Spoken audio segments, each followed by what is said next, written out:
दोस्तों खुश आमदीद कहेंगे बाज़ार शेयर्स और ख़बरों के इस हमारे रेगुलर के प्रोग्राम में। मैं मोहम्मद नईम और आप देख रहे हैं सफ़र सिक्योरिटीज़ प्राइवेट लिमिटेड को।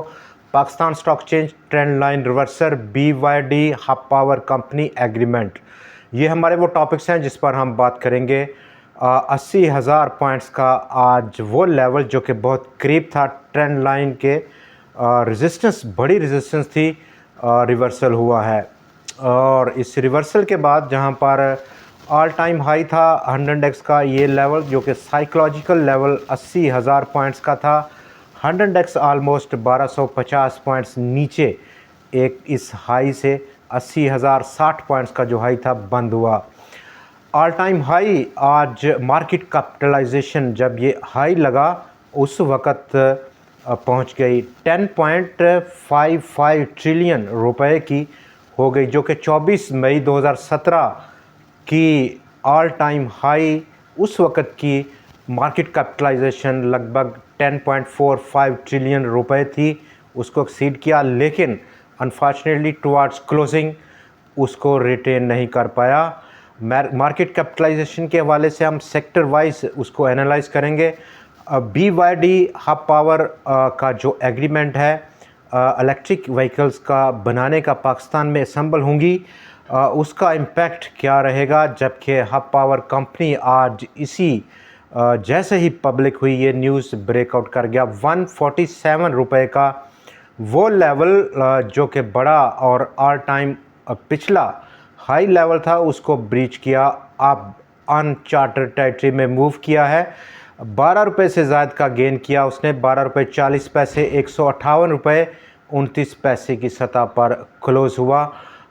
थोड़ी सी डिटेल अगर हम बात करें इस एग्रीमेंट में, मेगा मोटर्स कंपनी जो कि एसोसिएटेड कंपनी है हब पावर कंपनी की, उसने एग्रीमेंट साइन किया है BYD चाइना मोटर कंपनी के साथ, जो कि इस इश्तराक के बाद पाकिस्तान के अंदर इलेक्ट्रिक व्हीकल बनाएगी। इससे पहले ये स्टेटस सिर्फ पाकिस्तान में साजगार इंजीनियरिंग को हासिल था, लेकिन BYD और BYD की टेक्नोलॉजी उसकी आर्ट जो है इलेक्ट्रिक व्हीकल की, उसका अपना ही एक स्टाइल है, अंदाज़ है और टेक्नोलॉजी है। अक्रॉस द ग्लोब 6 बड़े आज़मों में इस वक्त प्रेजेंस है BYD की, और कमोबेश 70 ममालिक में उसके असेंबली प्लांट्स हैं।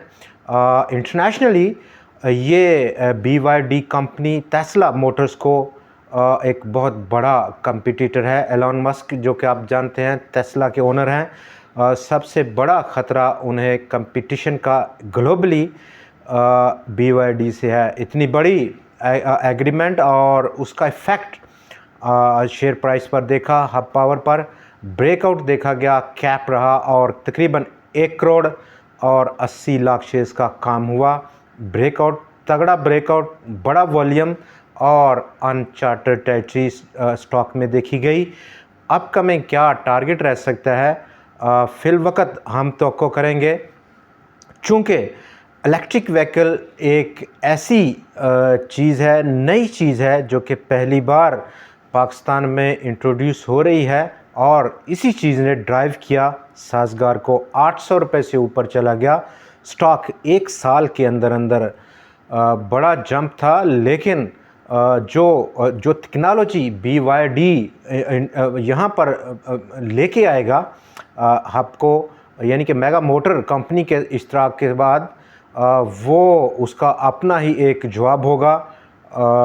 तो क्या शेयर प्राइस पे क्या इफ़ेक्ट होगा, हमारा जो सेंट्रल पॉइंट है इस डिस्कशन का वो ये है, डेफिनेटली ख़रीदना चाहिए हब पावर को। और यही लेवल जो कि आज उसने ब्रेकआउट किया 147 का, वो एक स्टॉप लॉस हो सकता है। अपसाइड पोटेंशियल अब अनलिमिटेड है, स्काई इज़ द लिमिट, कहीं भी स्टॉक जा सकता है, इवन 200, 250, 300, 400 या के 500, या चूँकि वजह यह है जो स्पेकुलेशन है वो ड्राइव करती है। जब भी कोई नई टेक्नोलॉजी, ऐसी टेक्नोलॉजी जो कि इससे पहले नहीं होती मार्केट में, वो लॉन्च होती है, इंट्रोड्यूस होती है, इजाद होती है तो जो स्पेकुलेशन है उसके नतीजे में कि क्या वो अर्न करेगी, चूँकि बड़ी मार्केट है पाकिस्तान की, एक छठे नंबर की पॉपुलेशन है और जो डिमांड रहेगी इलेक्ट्रिक व्हीकल की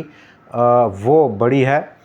उस हवाले से स्टॉक की कीमत एक ओवर इन्फ्लेट होगी, अपना जो उसकी रियल वैल्यू है उससे कहीं बढ़ जाएगी। तो बड़ा एक स्टॉक है जिसने ब्रेकआउट भी दिया है। फिलवक़्त स्टॉक का जो रिवार्ड टू रिस्क रेशो है वो ख़ास तौर पर अंडर कंट्रोल है। सबसे जो बड़ा हमारा फोकस है वो यही है कि reward to risk to reward ratio जब फेवरेबल होगी, अट्रैक्टिव होगी, तो वो शेयर बहुत ज़्यादा रिटर्न लिए हुए है। देखते हैं क्या करता है, हब पावर कितना ऊंचा उड़ता है। आज के दिन जहां पर आखिरी दिन था और वीक बेसिस पर 2 दिन कारोबार हुआ बाज़ार में, और मजमूई तौर पर आज के जो 9 पॉइंट्स का इजाफा था 100 इंडेक्स का कारोबार के अख्ताम पर, उसको मिलाएं तो 2104 पॉइंट्स का इजाफा किया 100 इंडेक्स ने इस आउटगोइंग वीक में। अगला हफ्ता रोल ओवर वीक है और रोल ओवर वीक के साथ साथ सबसे बढ़कर जो क्लोजिंग वीक है, जून का आखिरी हफ्ता है, क्लोजिंग है, जून एंड है और रिडम्पशन है। चूँकि बाज़ार बजट का जो इफ़ेक्ट था पोस्ट बजट उसमें रैली कर गया, जो फैक्ट था जून क्लोजिंग का उसको थोड़ा सा मांद किया है इसने। तो आखिरी हफ्ते में जहां पर हम बात करें नंबर 1 रोल ओवर की, रोल ओवर कोई बड़ा इवेंट नहीं लग रहा, गो के बड़ी अमाउंट इस वक्त रोल ओवर में नहीं है जिसको कि रोल ओवर होना है अगले महीने में। चूँकि अगर हम सबसे बड़ा जो कंज्यूम करते हैं लिक्विडिटी इन टर्म्स ऑफ उधार के पैसे पर काम करते हैं, लेवरेज पोजीशन होती है, वो उसको कंस्टिट्यूट करता है 80% जो हमारी पब्लिक है। और पब्लिक ने जून शुरू से आज के दिन तक लगभग माल बेचा है, कुछ ख़रीदा नहीं। $1,80,00,000 की मालियत के शेयर्स पब्लिक ने बेचे हैं नेट यकम जून से आज के दिन तक। तो बड़ा कोई ये इवेंट लग नहीं रहा रोल ओवर सेटलमेंट के हवाले से, बट जो रिडम्पशन है year and fiscal year and towards funds की, वो एक इवेंट हो सकता है। 100 इंडेक्स जो कि आज ट्रेंड लाइन जो कि हम पिछले काफ़ी प्रोग्राम्स में उस रेजिस्टेंस की बात कर रहे थे 80,000 से ऊपर गो के 100-200 पॉइंट्स उसको मिस किया, लेकिन वहाँ पर एक साइकोलॉजिकल जो प्रेशर है वो आया, 80,000 पॉइंट्स का लेवल हिट हुआ, मार्केट गिरी। अब 100 इंडेक्स में जो रुझान है हम देख सकते हैं कि उसको जो लीड किया पोस्ट बजट सेशंस में वो बैंक्स थे। बैंक्स आज इसके बावजूद के 4 पॉइंट्स उन्होंने 100 इंडेक्स से निकाले हैं। आराम का दिन था, प्रॉफिट टेकिंग देखी गई। UBL, MCB, HBL, national bank, allied bank और standard chartered bank of Pakistan, ये तमाम स्टॉक्स आज मुस्बत बंद हुए, लेकिन जो दूसरे स्टॉक्स थे इस सेक्टर में वहाँ पर प्रॉफिट टेकिंग देखी गई। आराम का दिन रहा। इसके साथ साथ सीमेंट, E&P और फर्टिलाइज़र सेक्टर, ये वो तमाम सेक्टर्स थे जिन्होंने आज मनफी कंट्रीब्यूट किया। गो के इनकी कंट्रीब्यूशन कोई बहुत बड़ी नहीं थी, जैसे कि सीमेंट 26 पॉइंट्स का अखराज किया, E&P 9 पॉइंट्स और फर्टिलाइज़र सेक्टर ने 5 पॉइंट्स का अखराज किया। पावर सेक्टर ने लीड किया और उसकी बुनियादी वजह हब पावर रहा।